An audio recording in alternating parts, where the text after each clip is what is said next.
Hello everybody and welcome to this video. It's the continuation in my series on an Inspector Calls, having a look at the character of Inspector Goole. Now, as Inspector Goole arrives, the stage directions at the start of Act 1 suggest that the lighting should change from pink and intimate to brighter and harder. It's as if he's arrived to remove the rose-tinted glasses from the Burling family, to put them under a spotlight and to shed light on the situation with Eva Smith. Everything I go through in this video comes from Mr. Bruff's Guide to an Inspector Calls, so check it out at mrbruff.com or amazon.co.uk. Now, let's have a think about the name Inspector Goole.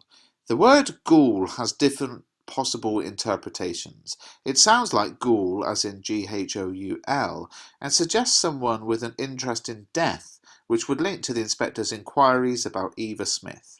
It could also suggest perhaps someone sent from the afterlife to deliver the truth about the Burling's behaviour and act as a warning about the future. If the inspector was some sort of religious figure sent by God, this could be reflected in the language he uses in his final speech. The time will soon come when, if men will not learn that lesson, then they will be taught it in fire and blood and anguish. Now there's a detailed analysis of that final speech from the inspector coming up in a few videos' time. The inspector's appearance is perfectly timed. Just after Mr. Burling insists that a man has to mind his own business and look after himself, we have the sharp ring which signals the inspector's arrival. It's as if he's arrived to immediately challenge Burling's opinions. Described as creating an impression of massiveness, solidity and purposefulness, the inspector maintains his composure as the characters reveal their guilt and become increasingly uncomfortable. It's almost as if he is the personification of their guilt, and Goole is direct with his use of language from the start. He describes Eva's shocking suicide and the disinfectant she drank as having burnt her insides out. Now, cleverly, and this is something that I think a lot of you who are looking for the highest marks should build into your analysis, it's actually just through questioning that the inspector prompts each character to confess to their wrongdoings. It is as if he, like Priestley, already knows what they have been up to, and each revelation reveals the story of the death of Eva Smith, almost like a traditional murder mystery. It's Sheila who first recognises his role as an all-knowing, almost godlike character when she says he knows, of course he knows. But when you're looking through the text in your revision, look at how everything he does comes from a question. Very, very clever. Again, like Priestley, Inspector Goole controls the action. He's the catalyst, but he also ensures that each character speaks in turn, so that the order of events which contributed to Eva's demise is made clear. It's only with his permission that the characters are free to speak, to leave, and to view the photograph of the girl that he has in his pocket.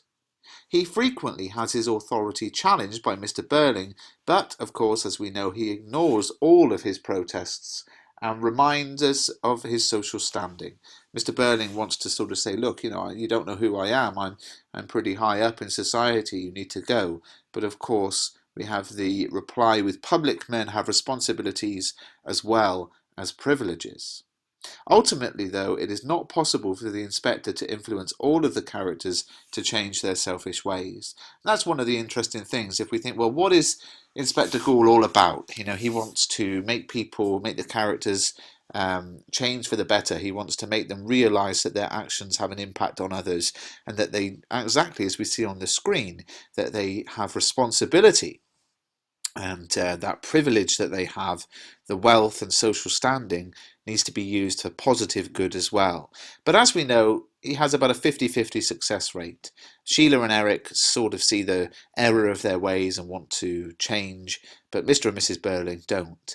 And that, of course, is one of the key themes about the theme of young versus old, which is also covered in the playlist in this video series. Well, I hope you found this video useful. It's just a short one. I'm doing a few short videos that people have been asking for specifically. Do give the video a thumbs up and subscribe to the channel if you haven't already.